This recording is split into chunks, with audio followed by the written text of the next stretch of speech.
بسم اللہ الرحمن الرحیم وَقُلِ اعْمَلُوا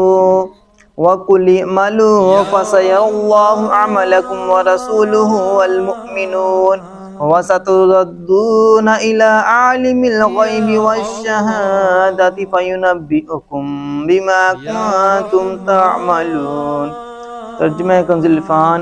اور تم فرماؤ تم عمل کرو، اب اللہ اور اس کے رسول اور مسلمان تمہارے کام دیکھیں گے، اور جلد ہی تم اس کی طرف لوٹائے جاؤ گے جو ہر غیب اور ظاہر کو جاننے والا ہے، پھر وہ تمہیں تمہارے اعمال بتائے گا۔ وَقُلِ اعْمَلُوا، اور تم فرماؤ تم عمل کرو۔ اس آیت میں اطاعت گزاروں کو عظیم ترغیب اور گناہ گاروں کو بڑی ترہیب دی گئی ہے۔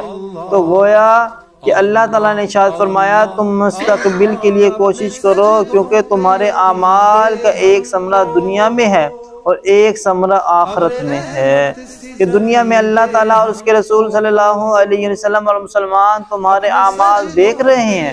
اگر تم اللہ تعالیٰ اور اس کے حبیب صلی اللہ علیہ وسلم کی اطاعت کرو گے تو دنیا میں تمہاری بڑی تعریف ہوگی اور دنیا آخرت میں تمہیں عظیم اجر ملے گا، اور اگر اللہ تعالیٰ اور اس کے حبیب صلی اللہ علیہ وسلم کی تم نافرمانی کرو گے تو دنیا میں تمہاری مذمت ہوگی اور آخرت میں تمہیں شدید عذاب ہوگا۔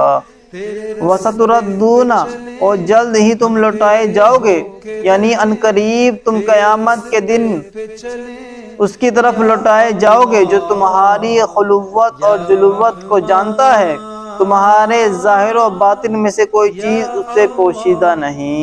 تم دنیا میں اچھے برے جو اعمال کرتے تھے وہ تمہیں بتا دے گا اور تمہیں تمہارے اعمال کی جزا دے گا۔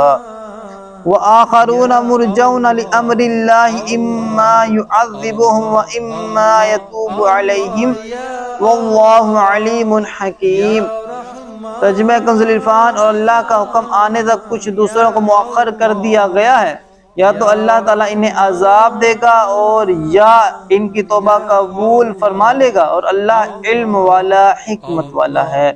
وَآخَرُونَ مُرْجَوْنَ لِأَمْرِ اللَّهِ، اللہ کا حکم آنے تک کچھ دوسروں کو مؤخر کر دیا گیا ہے، یعنی غزوہ تبوک سے رہ جانے والے کچھ لوگ وہ ہیں جنہیں موقوف رکھا گیا ہے یہاں تک کہ ان کے بارے میں اللہ تعالیٰ کا حکم ظاہر ہو جائے۔ اگر وہ اپنے جرم پر قائم رہیں اور توبہ نہ کی تو اللہ عز و جل انہیں عذاب دے گا، اور اگر انہوں نے توبہ کر لی تو اللہ تعالیٰ ان کی توبہ قبول فرما لے گا۔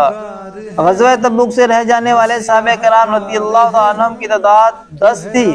ان میں سے 7 صحابہ کرام رضی اللہ تعالیٰ عنہم نے ندامت اور شرمندگی کی وجہ سے خود کو مسجد کے ستونوں سے بندھوا لیا تھا۔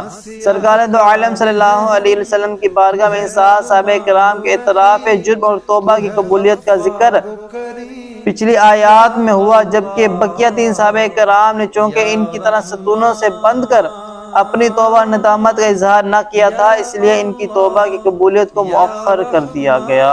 اس آیت میں انہی 3 صحابہ کرام کا ذکر ہے، ان کی توبہ کی قبولیت کا ذکر ہے۔ اللہ پاک ہم سب کو تمام صحابہ و اہل بیت کے ساتھ سچی پکی محبت نصیب فرمائے، آمین یا رب العالمین۔